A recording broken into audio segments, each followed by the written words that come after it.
Sejam muito bem-vindos a mais uma reflexão profunda e significativa sobre a Palavra de Deus. Já deixe seu like nesse vídeo. E se ainda não for inscrito aqui no Ciência e Bíblia, te convido a fazer parte do nosso canal. Estamos sempre empenhados em elaborar conteúdos de grande relevância e impacto na vida das pessoas. Muito obrigado por apoiar nosso trabalho. Hoje nós vamos falar sobre o instante mais silencioso e ao mesmo tempo mais ensurdecedor da história da fé. Um momento que não aconteceu em um templo de ouro, nem em meio a um milagre espetacular, mas no lugar mais desolador que um coração pode habitar, a solidão absoluta de uma obediência que parecia aniquilar toda a razão de se viver. Imagine o peso do silêncio, 3 dias de silêncio, o som dos passos no deserto, o baque do coração e o eco de uma única palavra divina que agora parecia um pesadelo. Esta é a história de um homem chamado Abraão. Esta é a história do que aconteceu dentro da mente e do espírito desse homem durante os 3 dias mais difíceis de sua vida. É a anatomia de uma fé que, quando pressionada ao extremo, não rachou, mas se transformou em algo tão puro, tão radical, que ultrapassou os limites do que a mente humana considera possível. No coração deste episódio está um enigma que poucas vezes é explorado, em sua profundidade assustadora. Como você pode continuar acreditando na promessa de Deus, quando o próprio Deus parece estar prestes a destruir a única possibilidade de cumprir essa promessa? A resposta a essa pergunta nos leva a um território de fé tão avançado que beira o inacreditável. Prepare-se, porque hoje vamos escalar o Monte Moriá com o sábio Abraão, e eu prometo, a vista do topo vai mudar para sempre o que você entende por confiar em Deus. Abraão, um homem de 75 anos, ouve uma voz em um lugar chamado Ur dos Caldeus. A promessa soa como um delírio. Você deve sair da tua terra, da tua parentela e da casa de teu pai, e deve ir para a terra que eu te mostrarei. De ti farei uma grande nação. Então, anos se passam. A terra prometida é alcançada, mas o herdeiro não vem. A promessa parece mais um arco-íris constante, mas a chuva nunca cai. Abraão e Sara envelhecem, e a biologia e as limitações físicas viram uma sentença. A promessa de uma grande nação começa a soar como uma poesia vazia, um eco irônico e uma tenda silenciosa, até que Deus aparece novamente. E numa noite estrelada, ele pede que Abraão conte as estrelas. Assim será a tua descendência, diz ele. E a Bíblia faz um registro crucial, quase invisível. Abraão creu no Senhor, e isso lhe foi creditado como justiça. Esta é a primeira fé. A fé na palavra nua, no cheque assinado mas não descontado. Mais uma década se arrasta. A esperança vai se fossilizando. Então, em um dia aparentemente comum, 3 visitantes aparecem na tenda. E um deles, o anjo do Senhor, afirma a promessa: voltarei a você por esta época, no próximo ano, e Sara, sua mulher, terá um filho. Sara ri atrás da porta. É o riso da incredulidade, do cinismo de décadas. Mas Deus pergunta por que Sara riu. Há alguma coisa demasiadamente difícil para o Senhor? E então, finalmente acontece. No ano seguinte, na velhice extrema, quando o corpo de Sara já havia parado de funcionar para as funções maternas, e o de Abraão como fonte de vida, o impossível se torna possível. Isaque nasce. Seu nome é uma lembrança perpétua. Do riso de descrença de Sara, Deus faz a alegria do cumprimento. Abraão segura em seus braços não apenas um bebê, ele segura a promessa de Deus. A promessa em forma de carne e osso, em cada respirar, em cada choro do seu filho, a vida em cada mamada. Cada passo do andar de Isaque é uma confirmação da concretude dessa promessa. Deus é realmente fiel. A palavra abstrata se tornou um menino concreto. Isaque não é mais um filho.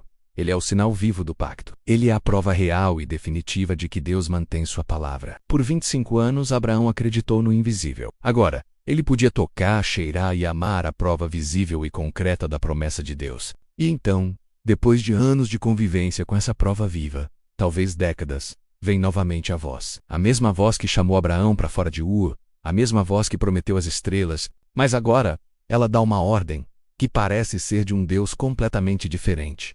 Um Deus caprichoso e cruel. Abraão, tome seu filho, seu único filho, Isaque, a quem você ama, e vá à região de Moriá. Você deverá sacrificá-lo ali. Um sacrifício de holocausto. Mas pare por um instante. Não passe rápido por essa frase. Sinta o peso de cada palavra escolhida pelo Espírito Santo para narrar esse evento. Seu filho, seu único filho, Isaque, a quem você ama. Deus não diz apenas: tome, Isaque. Ele moldura a ordem com toda uma carga emocional. Ele nomeia o vínculo, a exclusividade, o amor. É como se Deus dissesse: pegue o objeto do seu maior afeto, o símbolo do meu maior favor a você, e o destrua. Aqui está a contradição lógica e teológica que torna essa história insuportável. Primeiro, através de Isaque, a descendência de Abraão seria gerada. Isaque seria o canal exclusivo para a realização da promessa. Porém, posteriormente, Deus determina que sacrificasse Isaque, ou seja, que Abraão destruísse justamente o caminho dessa promessa. E então, a conclusão lógica. Com a destruição do único canal possível para a realização da promessa, a promessa então se tornaria impossível de acontecer. A fé de Abraão é então colocada em um moinho de pressão cósmico. De um lado, o caráter de Deus, que ele conhecia como fiel. Do outro, a palavra de Deus, que agora soava como uma traição a esse próprio caráter. A obediência significaria o fim da promessa, enquanto que a desobediência significaria a desconfiança no Deus da promessa. E aí vem a atitude mais surpreendente que Abraão toma diante dessa situação. A Bíblia não diz que Abraão debateu, ou orou, ou chorou, ou questionou. Ela diz com uma simplicidade brutal. Na manhã seguinte, Abraão se levantou. Ele não esperou para ver se era um sonho. Ele não convocou um comitê teológico. Ele simplesmente se levantou e começou a preparar a viagem. Ele mesmo cortou a lenha para o holocausto do próprio filho. Cada golpe do machado na madeira era um golpe na lógica. Ele estava construindo com suas próprias mãos o instrumento que destruiria o futuro e a própria promessa de Deus. Agora a jornada, 3 dias, 72 horas de caminhada. Isaque, agora um jovem, carrega a lenha de seu próprio sacrifício nas costas. Abraão leva o fogo e a faca. O silêncio entre os dois deve ter sido um tormento, toneladas de opressão. O que será que se passava na mente de Abraão? O escritor da carta aos Hebreus, sob inspiração do Espírito Santo, nos dá uma janela única para a mente do patriarca. Em Hebreus 11, nos versículos 17 ao 19, temos apresentado o contexto-chave de todo este episódio. Vamos ler com a atenção que o texto merece. Pela fé, Abraão, quando posto à prova, ofereceu Isaque. Ele que havia recebido as promessas a respeito de Isaque, estava prestes a sacrificar o seu único filho. Foi dito ao patriarca, por meio de Isaque a sua descendência será considerada. Então Abraão levou em conta que Deus podia ressuscitar seu filho dentre os mortos. Vamos fazer uma autópsia dessa fé. O texto diz que Abraão levou em conta. O termo grego para essa expressão confirma que Abraão estava utilizando a razão, estava em um raciocínio e um senso de lógica. Abraão não desligou o cérebro, ele estava plenamente consciente. Ele fez um cálculo mental. Mas qual foi mesmo a equação? Bem, a premissa maior era que Deus era absolutamente fiel. Sua palavra era plena e imutável. Em seguida, a premissa menor era que Deus havia prometido que a aliança seguiria através de Isaque. Porém, se Deus determinou, o seu servo precisava obedecer. Ele precisava realmente matar Isaque. Então, a conclusão lógica de Abraão foi a seguinte: para que as duas premissas, a fidelidade de Deus e a promessa da aliança com Isaque, permanecessem verdadeiras apesar da ordem determinada por Deus, só existiria um desfecho possível. Deus obrigatoriamente teria que trazer Isaque de volta à vida. Isso é simplesmente brilhante, mas é aqui que vamos 1.000.000 de degraus mais fundo. Não se tratava de uma crença genérica na ressurreição. Vamos colocar os pés na areia quente daquele deserto. Primeiro, temos um vácuo de exemplos. Na época de Abraão, o conceito de ressurreição não existia na história, ou na mitologia conhecida. Não havia tido um único caso. Elias e Eliseu, que ressuscitaram pessoas, viriam somente séculos depois. Para a mente humana daquela época, a morte era o fim. E ponto final. Acreditar em ressurreição não era como acreditar em um milagre raro. Era como acreditar que uma xícara quebrada em 1000 cacos se remontaria sozinha. Era uma ideia que sequer tinha forma, totalmente fora de cogitação. Segundo, em relação à natureza do holocausto, Deus foi muito específico. Sacrifique-o como holocausto. No sistema de sacrifícios que Abraão conhecia, um holocausto era uma oferta, que era inteiramente consumida pelo fogo. Não sobrava nada. Não se tratava de um processo de matar e sepultar, mas na verdade consistia na redução completa do corpo em somente cinzas e fumaça. Então o cálculo mental de Abraão não foi apenas Deus vai ressuscitar meu filho. Foi muito mais radical. Deus vai recriar a vida de meu filho a partir de átomos dispersos de cinzas e fumaça. Ele vai refazer, a partir do zero absoluto, a carne, os ossos, a memória, a alma do meu menino, usando como matéria-prima apenas o pó resultante do fogo. Isso definitivamente não é fé. Isso é algo que está muito além da fé como a conhecemos. É uma confiança no poder criativo de Deus, que ignora completamente os processos naturais. É acreditar que o Deus que formou o universo do nada pode formar a vida de seu filho do nada. De novo, a fé de Abraão se elevou ao nível da fé na criação primária. Ele acreditou que Deus faria com Isaque o mesmo que ele fez com Adão no paraíso. Deus teria que formar a vida a partir do pó. E então, chegam ao monte. O jovem Isaque, com uma inocência que corta a alma, pergunta: Meu pai, o fogo e a lenha estão aqui.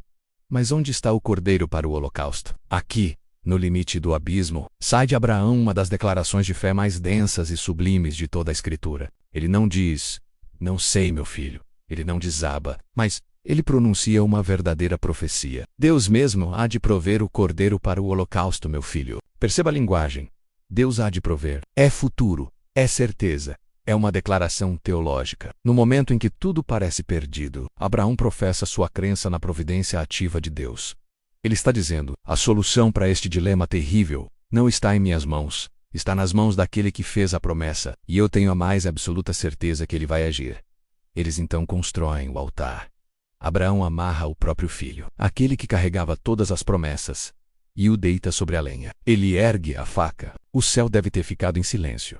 Os anjos paralisados, o universo segurando a respiração. Nesse instante, a fé de Abraão já havia vencido. O sacrifício já estava completo no reino espiritual. Ele havia em seu coração entregue Isaque à morte. E, no mesmo ato de entrega, ele havia recebido Isaque de volta pela palavra criadora de Deus. A missão de Abraão já estava completa e de forma definitiva. A obediência física era apenas o selo exterior de uma transação espiritual já consumada.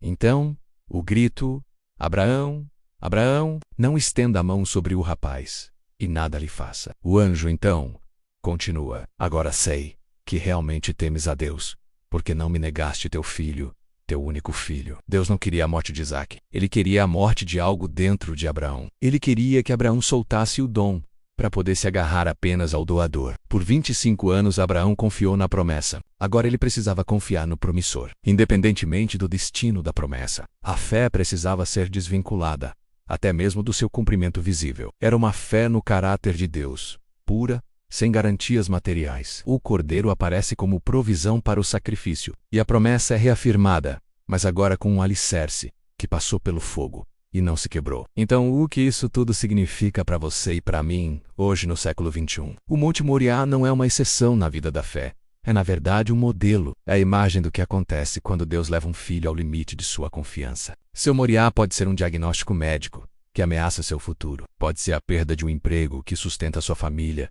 Pode ser um relacionamento que está prestes a desabar. Pode ser um sonho que Deus mesmo plantou em você, e que agora parece que Ele mesmo está pedindo para você sacrificar. A tentação no Moriá é achar que Deus se contradiz, que Ele é infiel, que a promessa falhou. A lição de Abraão é que a fé madura é aquela que, quando confrontada com a aparente contradição de Deus, recua para a única coisa inabalável: o caráter de Deus. Abraão precisou raciocinar a partir do caráter de Deus. Deus é fiel. Logo, mesmo que eu não entenda, há uma solução que honra sua fidelidade. A nossa fé muitas vezes é condicional. Eu creio enquanto vejo o caminho. Enquanto a bênção está nas minhas mãos, a fé de Abraão foi incondicional. Eu creio mesmo quando minhas mãos estão vazias e o caminho leva a um precipício, porque a fidelidade dele é a minha maior paisagem. Para nós que vivemos depois da cruz e do túmulo vazio, a história ganha cores ainda mais vibrantes. Vemos que Deus de fato não poupou o seu próprio Filho unigênito a quem amava. Ele forneceu o Cordeiro, Jesus, para ser o holocausto definitivo. E na ressurreição de Jesus, vimos a promessa de vida eterna realizada, em escala cósmica. Exatamente aquilo em que Abraão creu. Deus trazendo vida gloriosa e incorruptível a partir da morte e da decomposição total. A fé de Abraão era uma profecia em ato, apontando para a ressurreição de Cristo. Sua jornada hoje pode ser solitária e silenciosa. O futuro pode parecer cinzas, mas a história de Abraão nos grita: o Deus que chama você para o Moriá é o mesmo Deus que provê o que você precisa. O Deus que parece pedir tudo é o mesmo que já deu seu filho por você. E a fé que consegue enxergar a provisão, a restauração, a ressurreição, mesmo quando tudo o que os olhos físicos veem é a faca e a lenha. Essa é a fé que agrada a Deus, essa é a fé que move montanhas, essa é a fé que vence o mundo, que literalmente acredita no impossível. Essa é a fé das cinzas, e ela ainda está disponível para todo aquele que crê. Se essa imersão na fé radical de Abraão tocou seu coração, se essa mensagem trouxe luz para o Moriá que você está enfrentando, ou simplesmente expandiu seu entendimento do que significa confiar em Deus, então esse vídeo cumpriu seu propósito. Muito obrigado por chegar até aqui. Deixe seu like aqui embaixo. Esse simples gesto é um enorme incentivo para nosso trabalho e ajuda este conteúdo a alcançar mais pessoas que precisam dessa mensagem. Compartilhe também nos comentários as maiores experiências de fé da sua vida. E claro, se você ainda não é inscrito, junte-se a nós aqui no Ciência e Bíblia e lembre-se sempre, por maior que seja a sua prova, maior ainda é aquele que a provê. Então, até o próximo vídeo.